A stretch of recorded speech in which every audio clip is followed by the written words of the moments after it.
This is the Lego Ghost, and today we're going to be taking a look at this $160 set that comes with 5 minifigures, 1,394 pieces, and is our first version of this set in almost 10 years. So hit that subscribe button, and we're going to get right on into this build. So first up, we have the box art of this set.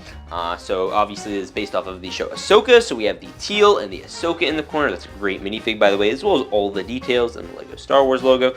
Beautiful look at the ship and the space. I guess that's a planet back there. And we also have this particular build that looks like one of the bad guy starfighters, maybe Shin Heidi's, one of those characters.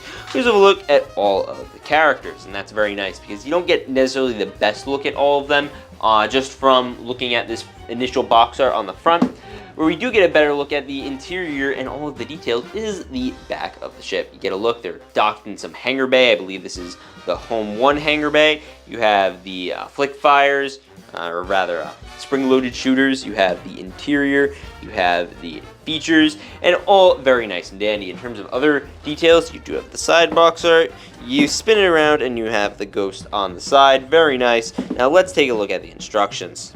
Yet again, the cruddy digital renders are back, not a fan. And then you do have a look at all of the bagging and things like that. The character that's running from end to end of this is Hera. A little disappointed it wasn't Chopper.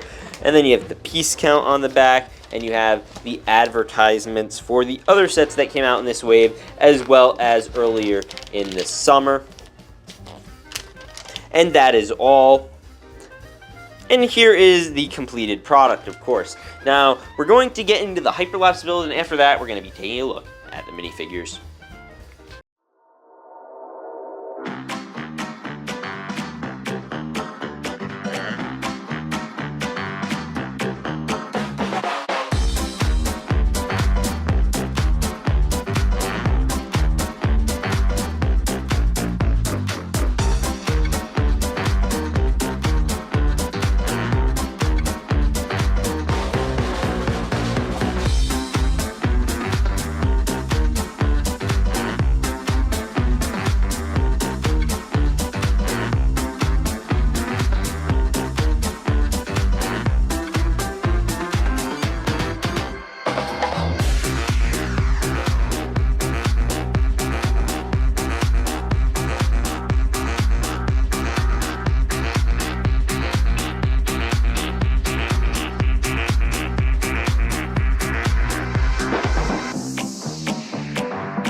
Now the first character we have up is Lieutenant Beta.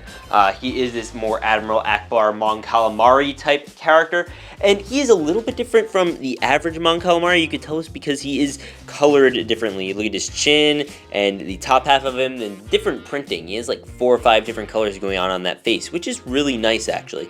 I love the beautiful light blue torso printing. It's different from like say the Rogue One blue torso, so I like that about him. He looks just like a very nice minifigure, goes well you know, as a Mon Calamari with like other rebels. I think he looks really great. And speaking of him, obviously in other rebels, we have First Officer Hawkins. I believe he was a character in Star Wars Rebels. He comes with a little dot that first signifies the officer rank. Excuse my finger there. I got burned it recently. And then we also have, of course, all of the wrinkling and printing on the back of him. He looks very, very nice. Now next up is Hera Syndulla, and oh man, she looks great. This is a great looking minifigure. As an owner of both Heras now, I love this. She keeps the orange pants thriving. I love the jacket. Not the biggest fan. I wish they kept her design from Rebels, to be honest, but I understand why. The face looks good. She does get a double-sided face. I believe she's one of 2 characters in this set to get it. This is a more angry look. And I do find it kind of interesting because now not only Ahsoka, but her, they both do this thing with the blue eyes. I don't know if that's just because it looks better coloring-wise on these guys, but you don't get a great look at her eyes. You do get the printing for the little goggles on her head, and obviously this is a special piece, exclusive piece. And then you also do get the printing on the back of the torso, and that shows up nice even with the head tails, which have very nice printing on them. And now, also, we do get her son, I guess, what are we calling him? Jacen Syndulla, or some would say Jason Dune, because, you know, Kanan is his dad. And that is really, really neat. Now, he does have a green hair in the show, so not too sure what Lego's coloring deal is. Maybe they were given bad preliminary designs, but he does come with a happy face and a bit of a just a face. We'll see what, you know, role he plays in the show. He's still just a kid, so he's not going to do too much. Basic printing, really nothing exciting. I wish he started doing Jedi training or something. I don't know, that would have been neat. And we have our favorite war criminal, most importantly. It's Chopper. Very different from our previous design of Chopper. Now, he's obviously much whiter now than the other one, where it's just all gray. And this one also tells you to put on this little dish, his dish piece that he has on top, which I think is actually not an awful detail. You're using a lot of the same mold and parts, just a lighter shade of orange and white instead of this dark gray. And I think the printing on the 2014 one is actually vastly superior. And I think this is something that not many people have brought up. But if you look at the side-to-side comparison, Chopper here, he gets printing on the side. We see his little arms that pop out of the side of his head. That's cool. This one doesn't. Look at this. That's ridiculous. It like cuts off in the middle of the torso, of the print. What's the deal with that? Why does that happen? That doesn't seem particularly right. He does get a makeup, however, in the fact that he fades back printing, but I would much rather have the full wraparound head print, which I think does take away from this, because if you look at him from any angle, he looks significantly worse than this one, in my opinion. So like, if you take this one and you say added like a gray dish to him, I think he would look great. But you know, they didn't, so it is what it is, I guess. And that is all of the minifigures. Now we are going to get on into the build. And I'm going to be starting with the Phantom. I think Dave Filoni described this as like, oh, this is what you give to your little brother when you want to play with the big thing. So first off, for size comparison, as someone who loved the original Phantom as a kid and thought it was probably a little expensive back then at $30, this is obviously a massive, massive downscale for a ship that was already pretty small scaled, because, you know, you're supposed to fit a bunch of rebels in here. And here you maybe fit like one. You weren't even really supposed to fit people back there. And you could fit Chopper or whoever in there. Nowadays, however, you don't fit much at all in. So let's take a look at this. We're not here to look at that old set. Maybe we'll do a review for that at another time. So I'm just going to load up Jacen in here. He does come with some stickering on top, which is very nice. And you just kind of open it up like this. It's not the, you know, the most accessible piece, and Jacen works in here. A bunch of other people work in here. You could just load him in. He fits just fine. That's not an issue. I think my issue starts to come in where you have to load in Chopper, because basically you just kind of take off his head and you attach him on, and that's Chopper's presence on the ship. Now you'd hope they'd leave room, like, oh, maybe they'll leave room for you at least to store the rest of Chopper, you know, in there. Nope, this is just a little area, and you get to hold some weapons and binoculars in there. Nothing beyond, you know, the pale. It's not a revolutionary design. It has a lot of stickers carrying this particular build. I'm not the hugest fan of it, but it gets the job done. What you need for this set to do, it does. And it will show the docking feature on the set in a little bit, but let's take a look at the Ghost. I think my favorite takeaway is that you can move the cannon to your heart's content. I really like that. As I believe in the old set, it was the top cannon, not that one. And we will get, obviously, to all of the interior details in a second. But I want to stay on the exterior for a little bit. And we have some doors. I believe there are 2 doors that open. And this is one of them. They have alternate sides. So here, we'll try to push that open. It is nice. It's nothing crazy. Millennium Falcons are very common for having this. You can kind of like load them up. But there's nowhere for them really to go. You can get them inside. So that's kind of nice, and I do like that they have the red door. I don't know if you can see that. So he is kind of in there, and we will actually take off the roof now so you can see what that looks like. All right, so we also have the bubble turret up here, and we will take a look back at that when it is, you know, back on.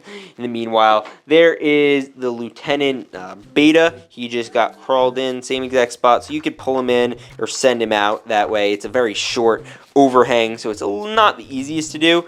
You will notice a couple of details, and you can remove these panels technically, but really it's not great for the set. And then there is a little area here. You have control panels, so if you want them to control, I guess you'd say this is the hangar of the ship where they like load the different chips inside. Or what have you. There is a sink, which is a nice little added detail. There's also this area here, which is a thing that is holding, I guess, a fruit of sorts. I believe that could be a Melu run, or one of the various other fruits from Star Wars. I feel like there were a lot of opportunities for Easter eggs they did not take with this set, and that disappoints me to a degree, because there were a lot of opportunities you could have here. In my opinion, there's a lot of standing room. It's nothing crazy. I mean, one of the things I find interesting, there are these 2 stud hoppers here. So I wonder, it's not explicit, but I wonder if that is for Chopper, because it obviously he fits right there, and that is nice.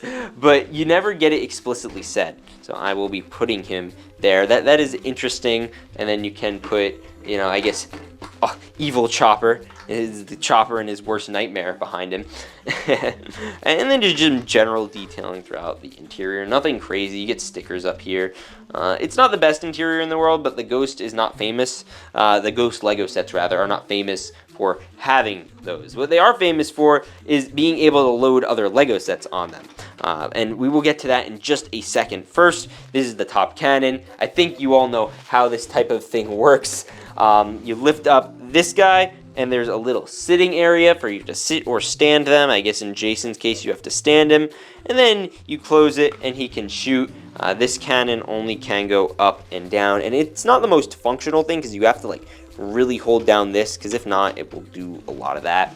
But he does come floating in it, so that's kind of neat. He just kind of stays in there. It's not like it's a part of the ship. Now let's get into obviously the most impressive part and the most interesting part of this entire build, and it is the ability to load the Phantom onto the Ghost.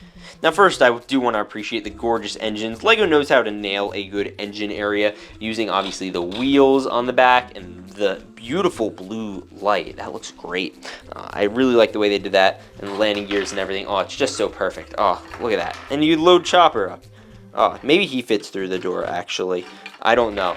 Also, it'd be remiss if I did not mention the greebling that is on each of the 4 corners of the set. All right, let's load up the Phantom. It is quite simple, actually. You just line it up. There is a little guy here, so it will line up right about roughly where this is, and it fits near perfect.